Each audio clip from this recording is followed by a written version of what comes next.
football today. There's plenty to talk about. We still haven't really fully fleshed out our thoughts on Tommy DeVito leaving, that big bomb that dropped on Sunday night. We'll talk about that, what his legacy is at Q, some of Dino Babers' comments in the press conference saying basically what Tommy DeVito meant to him and basically what's next for Syracuse as we look at. Also going to get into some of Dino Babers' thoughts on how he handles his fourth down decisions that have been highly scrutinized this year. Our thoughts on his approach to all of it and the analytics behind it and everything like that. That's all coming up on the Locked On Syracuse podcast.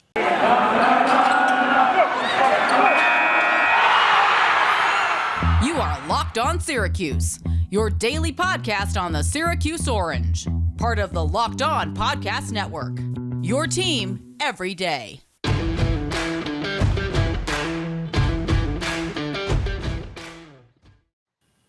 All right, we thank you very much for making Locked On Syracuse your first listen every single weekday, and this is a great week to subscribe wherever you get your podcasts. We're free and available wherever you get pods, also on YouTube. Also check us out on Twitter at @LO_Syracuse. This is maybe the busiest week we've had. I was going to say, right, Ty? This is the biggest week we've had since literally our first week when it was the Dior Johnson commitment, rest in peace, may it be. And then Bryson Goodine hit the game winner. Something else happened. Oh, God. Was that the woman? I mean, all that stuff is just like, was that even a thing? Bryson Goodine at Syracuse? How did that even happen? That feels like 8 years ago. But yeah, that might. Another reason why you should not have 5-man classes. Another reason why. Yeah, for anyone that missed our discussion, maybe we'll have another heated debate today because that was fun. I love it when we disagree. It doesn't happen a lot on the show. We've been disagreeing a little bit on Tommy DeVito, Garrett Trader, so we'll see how that goes today. But let's start talking about DeVito, and just we didn't really get to talk a lot about this decision and what it means. And I think right off the bat, it's a little interesting at first that he did it in the middle of the season. I know a lot of people had comments about that, like what he's not preserving any eligibility. Why would he do it right now? But I think his trainer did a good job of laying this out to Stephen Bailey. There was a good article. Also, the Daily Orange talked to his trainer. Basically, what I learned from those two conversations was clearly this Clemson thing, as we hit it on the head, and I think everyone did, was sort of the straw that broke the camel's back. It's very clear that he was sitting there like, all right, if I'm not playing against Clemson, everything was aligned for me to come in that game. It's just not meant to be this year. I'm going to move on. But his trainer brought up a good point to Stephen Bailey, and he said, if you do it now, he can actually get on the market. And it seems like his trainer said he's had some Power 5 looks, and he could do some visits. I'm looking at Taj Harris just announced something last night that he's going to take a visit to Ole Miss and do an official visit. You don't really have that opportunity, or maybe you have less time to do that stuff if you don't do it until the end of the season. And it seems like DeVito is going to graduate, which Dina was proud of that, and that is cool. I think he'll always be a part of Syracuse, and it's a bummer that it ended this way. But to answer anyone's questions as to why he's doing it in the middle of the season, it seems like that's a big part of his reasoning. Well, remember, too, I mean, this is the same thing Garrett Trader did last year. I mean, he good point. Mid-season, and what happened? He could expedite that process. You get in there, you're ready to go for a spring game, too. And I know Syracuse didn't have a spring game, so it didn't mean as much for Garrett Trader. But for wherever Tommy DeVito ends up, it's going to mean something. You want to get into these situations as fast as possible, especially for him, where he's only going to have 1 year of eligibility. No matter where he goes, he's only going to have the 1 year. You want to be in that building as early as possible so that the coaching staff can start game planning for you now. They learn what your tendencies are. They learn what makes you click. And when you get in, you've got that battle going right away, because Tommy DeVito is not going anywhere where he's not going to be the starter, right? And I'd imagine he's going to be the starter wherever he goes. I don't think this whole situation that happened at Syracuse is going to play out at his next school.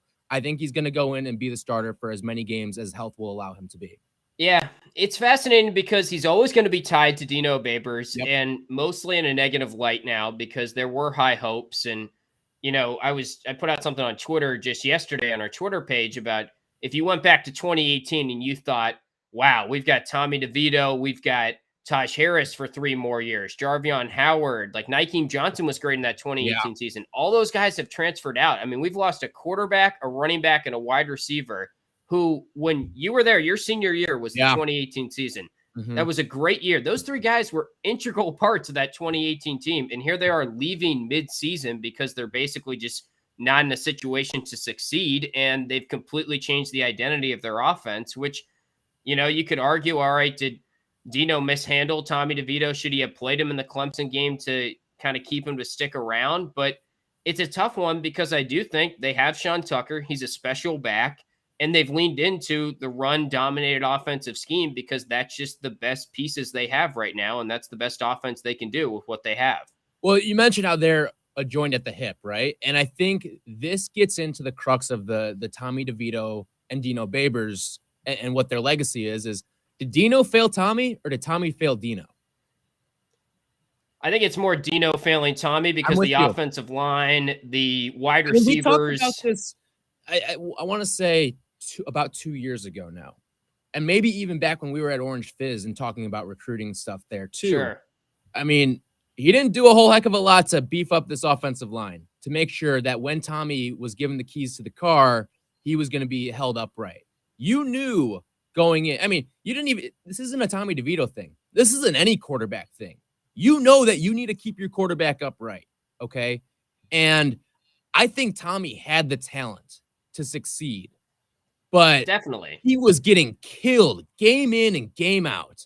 I mean, he is the most sacked quarterback over the last 3 years in the Power 5. You think that doesn't develop some bad habits? You think that doesn't create some things? You're seeing ghosts, all that stuff? That's on coaching.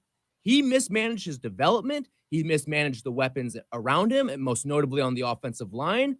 This, to me, completely comes down on Dino Babers' shoulders. He failed Tommy DeVito, and that's why we're in the situation we're in right now at Syracuse University. So I don't think it's 100% on Dino. I think it takes two to tango in the situation, because you could also say that he kind of exposed, or the offensive line struggles exposed what DeVito is as his pocket presence and his poise in the pocket. And yes, like any quarterback would struggle against a bad offensive line, but the question is this year's offensive line that has allowed a lot of pressures in the last couple games with injuries that much better than what DeVito was working with? I don't know. I mean, I think it's a little bit better, and I think better than what Dungy was working with. No, Garrett Schrader is getting the ball down the field. He's moving the ball with the offensive line as it's currently constructed. But is he moving the ball passing? He's not. And I think that's the big difference. You knew that with Tommy DeVito, it was going to have to be a pass-happy offense, right? So I guess that's what I'm saying is, it's a perfect storm, because yes, Dino didn't put the pieces in place for DeVito, but we also learned in this process is that if Tommy DeVito doesn't have a clean pocket, he's basically worthless. If Garrett Schrader doesn't have a clean pocket, he can get by. Here's why I think because you're right, he is worthless now with a clean pocket. But those early years, I don't think he was, because we saw him take some absolutely smashing hits those first couple of years and still get throws off and still connect down the field on some of these plays. What happened is when you get crushed 30 times a season, when you're getting sacked as many times in a season as he was, that's when you start to turtle up when guys get near you. And that's a result of not having an offensive line. Sure. Those first 2 seasons are a direct correlation of why you see Tommy DeVito the way that he is right now as a quarterback. His lack of development is because so many bad habits were created in the early portions of his development because he never had an offensive line. He was never comfortable back there in the pocket his entire time at Syracuse, except maybe those first couple of games back in 2018 when Eric Dungy would go down and DeVito would come in. He was comfortable then, but as he moved on and as guys from the offensive line graduated and left the program, that's when you started to see these bad habits develop because he was getting hit on every single play. And when that happens, I mean, you see it in the NFL too. It's one of the big reasons why some people argue against rookie quarterbacks starting is because they're going to get hit, and it's how do you respond out of that? That's why some people want rookies to sit a little bit. And while I think it's a foolish argument in the NFL, I think it's one that holds a lot of weight in college. Yeah, and that's why he left, right? Because it's not going to get any better. Frankly, you can make a case that it took him too long to leave, because I don't know why he thought this year was going to be. Listen, nobody should be crapping on DeVito. He was a good soldier for sticking it out as long as he did. He probably should have left after Liberty. Like, let's be honest.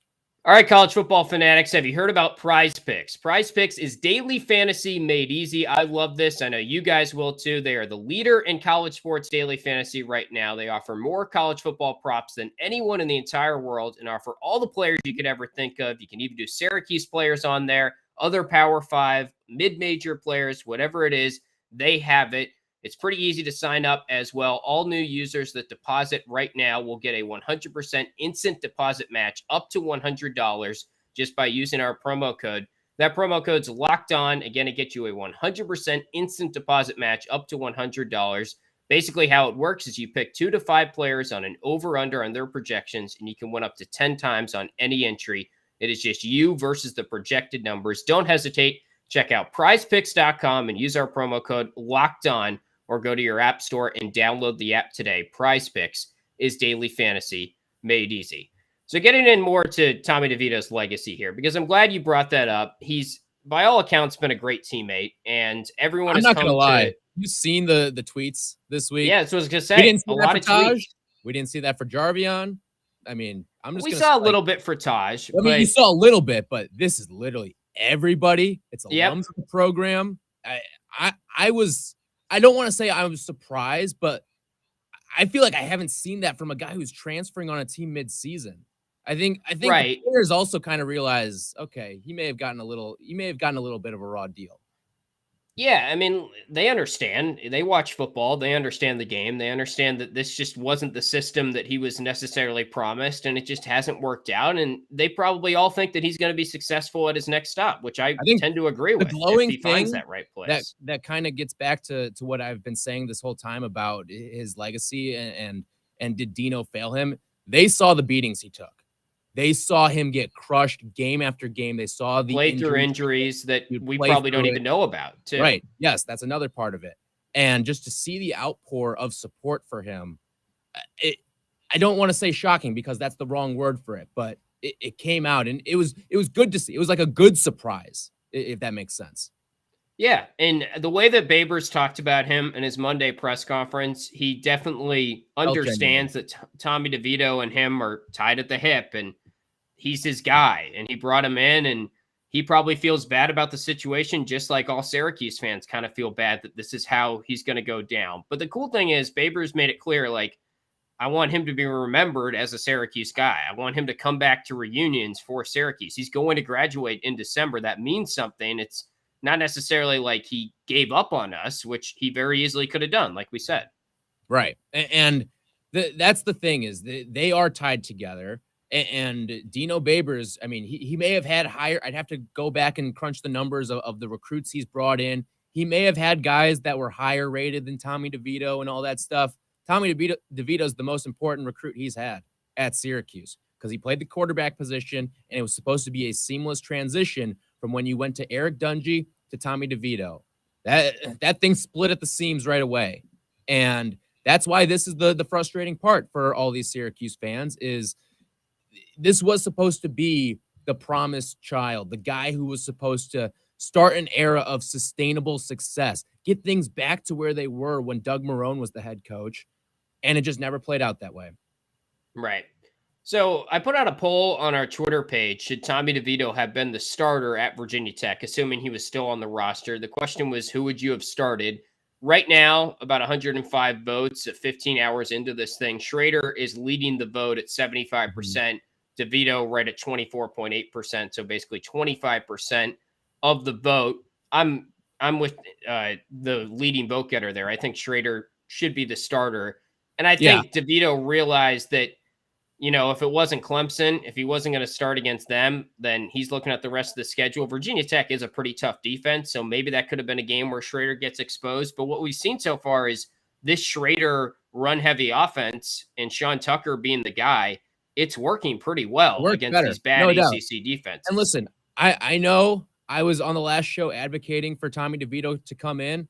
I was advocating for him to come in as the relief arm, okay? I was not advocating for him to come in and play against Virginia Tech because I don't think the matchup works well. Virginia Tech's a much better passing defense. I think it would have been, had he come in and won that game for Syracuse or led some sort of drive that brought him to overtime or whatever, had he done that, I think it would have been similar to what we saw what happened when Eric Dungy got NC benched State, for yeah. DeVito, and what happened in that week of practice leading into NC State.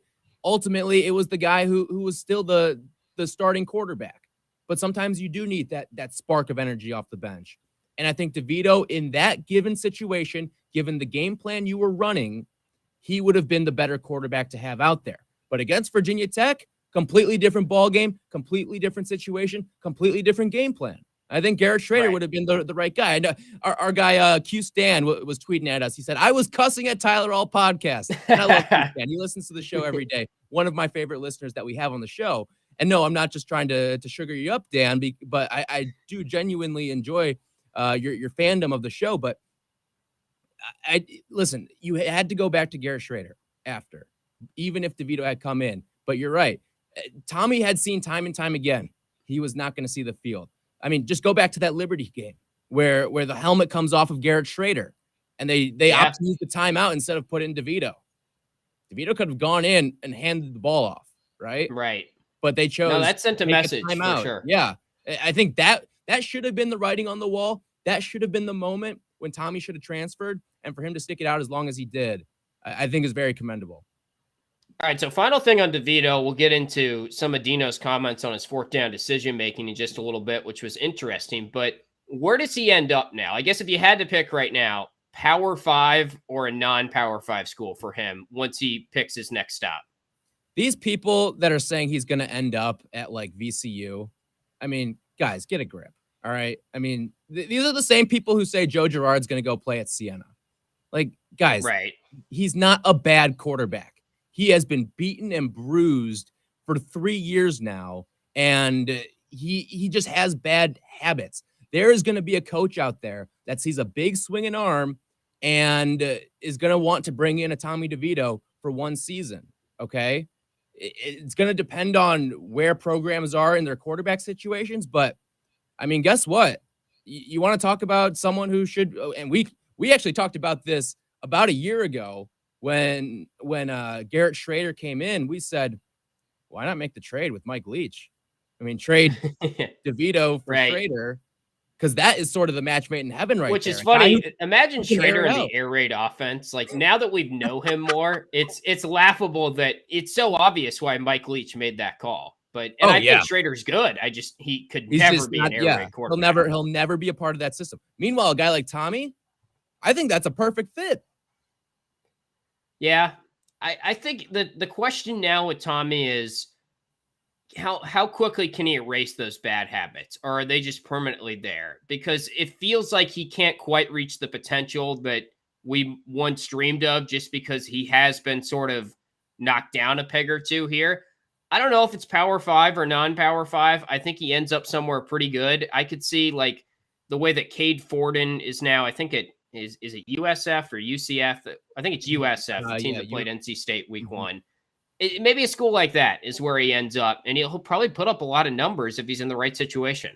Yeah, I still think he's going to go Power 5. I know his trainer mentioned that there's Power 5 interest, and if there, listen, Tommy, as long as there's a starting job, Tommy's going to go to a Power 5, right? At the end of the day, his goal is to go to the NFL, and getting to the Power 5 is going to be something that's going to be important, I think, for him to go up against that competition. And listen, we've seen guys lose competitions and battles and move on and have a lot of success. Like, he's going to be an elder statesman in the game by the time he gets to his next school, right?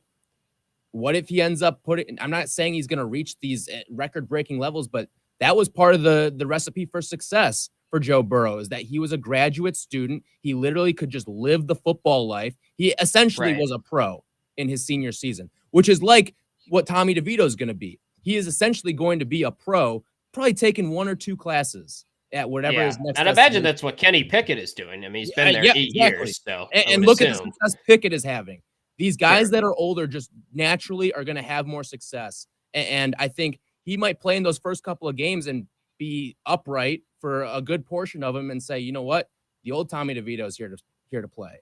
And that's what we might see play out with him. All right, going to get to those comments that Dino made on his fourth down decision-making process in just a little bit. Want to remind you guys about Built Bar, though. They're the best-tasting protein bar out there. Actually, just got notified that the Built Bars, they came to my old address, Ty, so I got to track them down. But I'm pumped because I just Your dad's found going to eat out- them all. He's going to eat them all again. He's done it before, so hopefully that doesn't happen, but he just gave me the notification the other day, so I'm excited to dig into some new Built Bars. If you haven't tried Built Bar by now, you are missing out. They say it's a protein bar, but it does not taste like one. You have to try one of these amazing bars yourself to believe it. Most protein bars are chalky, they're waxy. I know a lot of people have tried some that they don't really like. Built Bar is the complete opposite. It is soft, it is covered in 100% real chocolate, and when you bite into it, you know you're eating something different. It's honestly one of my favorite, most delicious treats out there, and it's somehow good for you. They are low carb, low calorie, low fat, low sugar, and high in protein. So very healthy benefits on top of just being purely delicious. Plus, they've got some great flavors to choose from. Mint brownies out there, salted caramel, double chocolate, cherry barcia. And this month only, Built Bar is coming out with new limited time flavors every 3 to 4 days. So check their website often. You don't want to miss out. Their website is built.com. Use the promo code LOCKED15. That'll get you 15% off your order. Again, promo code LOCKED15 for 15% off at built.com. Hey, we're back and better than ever. A new web interface for the start of the basketball season and more props, odds, and lines than ever before. BetOnline remains your number one spot for all the football and basketball action this season. Head on over to their new updated desktop or mobile website and sign up today and receive a 50% welcome bonus on your first deposit. Just got to use the promo code LOCKEDON and you'll receive that 50% bonus. From basketball, football, baseball postseason, NHL, boxing, and UFC, right to your favorite Vegas casino games. Don't wait to take advantage of all the amazing offers available for the 2021 season. BetOnline is the fastest and easiest way to bet on all your favorite sports. BetOnline, where the game starts. All right, so Dino Babers makes some interesting comments on his fourth down process, basically in a recent press conference. He also touched on this on a recent coaches show, too, on how, first off, I guess the initial question was, do you have someone on staff? Would you like to have someone on staff that sort of deals with analytics? And he basically just said, yes, we have someone. It's their full-time job is to understand what is the number suggesting in those type of situations, which is interesting. I guess that provides clarity. I don't know if we ever knew that before. He didn't really say who it was, but he said that is their job, and they do that to him during the game. And then Dino basically said, sometimes I go with it. Sometimes I go with my gut on those situations. And you have to allow that human effect, that gut sort of influence. What were your initial thoughts on just those comments? It made sense to me, okay? Because I do think all along he's had a guy who's been like that and is in his ear with these sort of situations, has the book. Pretty much every college coach has this guy that they use. And it makes sense, right? I mean, there are numbers, there's data, follow it, but just know that different times the data changes based on what's happening in the game. Listen, the math, that guide doesn't have an answer key for what happens when your quarterback goes out, okay? It does not take into effect the players on the field. It takes into effect situations. It doesn't take into effect the fact that Sean Tucker's an all-American level back. It also doesn't take into effect that your offensive line is porous. It doesn't take into effect what the defense is on the other side. It takes situations. It does not take in the human power of everything that's going on. And I think at the beginning of the season, he was pretty strictly following this guide. I think the evidence would suggest to go for it, especially in that Florida State game. I think the evidence would suggest to go for it in a lot of those different situations. And he saw how it kind of bit him and hurt Syracuse in some of those games early on. And now he started to go more with his gut as opposed to following the guide. And I don't want a coach who 100% goes with his gut. I don't want a coach who 100% goes with the guide. I think you need to be somewhere in the middle. And I think right now, Dino's he's got like these nightmares in his head of he's overthinking it. And that's what's leading to these bad decisions. Right. And I'm totally with you. I think the way he illustrates sort of his thoughts on this, that's the correct thoughts. You shouldn't always go with the guide. And he's even said on the coaches show something like, there's a chart that every coach in America has for these situations. Lane Kiffin is beholden to the chart. Absolutely beholden. He's got a guy with a little Bible next to him of all these different situations. Okay. Whatever he says into the headset to Lane Kiffin, that's what's run. the decision is made by a guide every single time with Ole Miss. Lane Kiffin doesn't make any of those decisions. It reminds me a lot of the Kevin Cash situation in baseball. Remember the World Series? Right. And Blake Snell's cruising. But Kevin Cash doesn't really manage. He's got decision-making guides and flow charts that dictate a lot of his decisions. And that's what went into pulling Blake Snell from the game. Now, hindsight could always be 50-50. Like, what if Blake Snell trotted out there and got shelled the next inning? Then Kevin Cash looks like an idiot for not sticking with the guide. But yeah, you never know. It's that Pandora's box.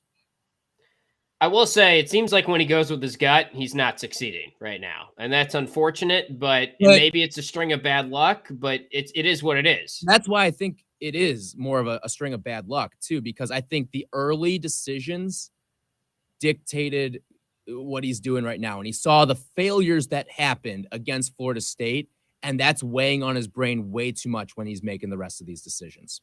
Yeah, the only thing I'll say about that is it kind of goes back to, he always jokes, like he brought it up with Andre Schmidt the other day. He's been consistently good, not just occasionally great.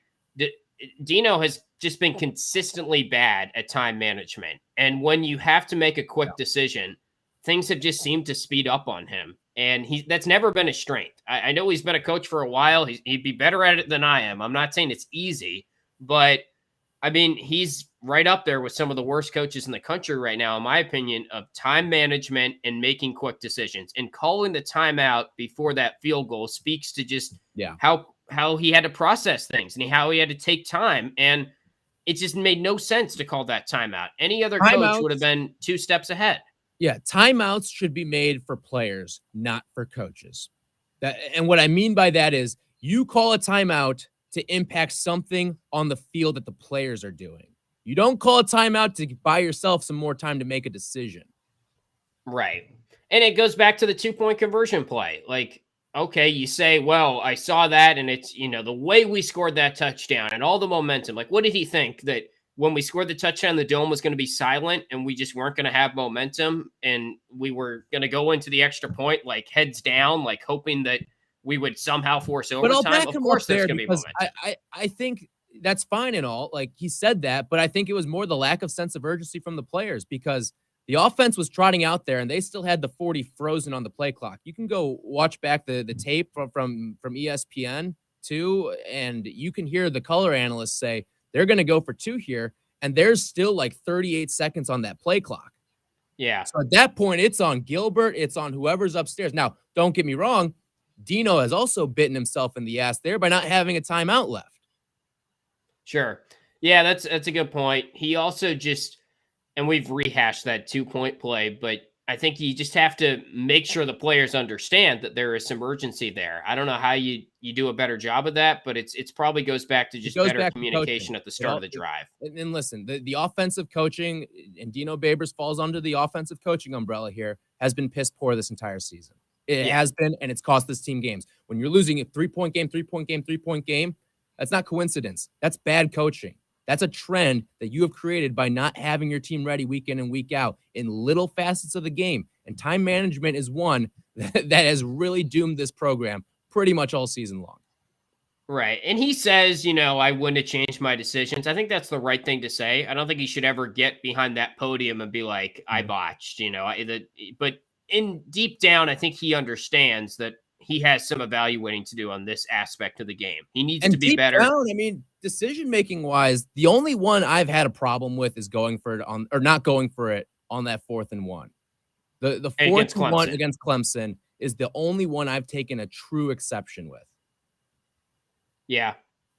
And again, I brought it up, like Bill Belichick did the same thing, and there wasn't much criticism at the NFL level because he's Bill Belichick, and he's the opposite. It seems like things slow down when he needs to make those big moments, and he has a history of it. So if Dino was a good, well-respected coach and a good decision maker, and Andre Schmidt misses that kick, we're probably blaming the holder more than we are the coach. And unfortunately, actually, just to circle back on that, have you seen the stuff that Pat McAfee, he's kind of broken this down in the past.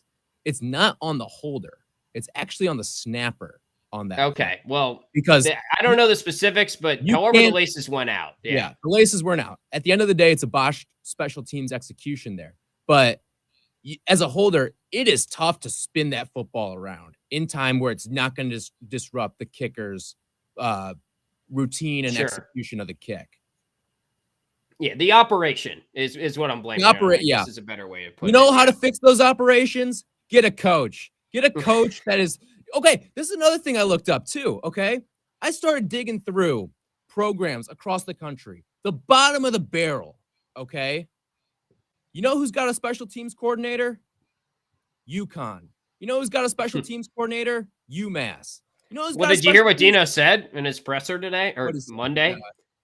He was just like, look, if coming to a theater near you, I think we're going to change that. Like some cliche. And he basically said, there's FCS teams. Pretty much every FCS team in the country carries a special teams coordinator.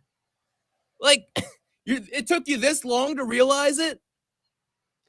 And I don't know if that was a budget thing or what, because it's just sort of puzzling that he ever went that route. It cannot be a budget thing if UConn has one, if FCS programs have one. It can't be a budget thing then. You're a Power 5 institution with a major it shouldn't TV. be. I agree. I just like, why do you think it was a good idea in the first place? I don't know why. But anyway, that's where we'll leave it for today's podcast. We'll be back on the Thursday episode. What are we talking about tomorrow? I guess we got to talk about Coach O, that we haven't even touched on that. Maybe coaching in general. Like, what will the coaching carousel potentially look like? We threw a poll out there. I got to say, there's some astonishing results to it.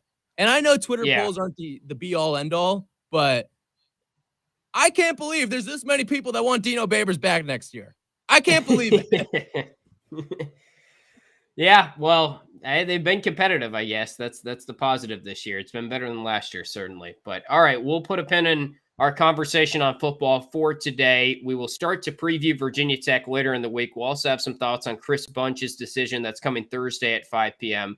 We're here with you every single weekday. We thank you for making Locked On Syracuse your first listen every weekday. If you want to check out another Locked On podcast, do that now for your second listen. Catch up on any of the other pods that we've had this week because it's been such a busy week. If you normally listen to 2 or 3 of our pods, maybe this is the week to actually listen to all 5 because there's a lot to get to this week.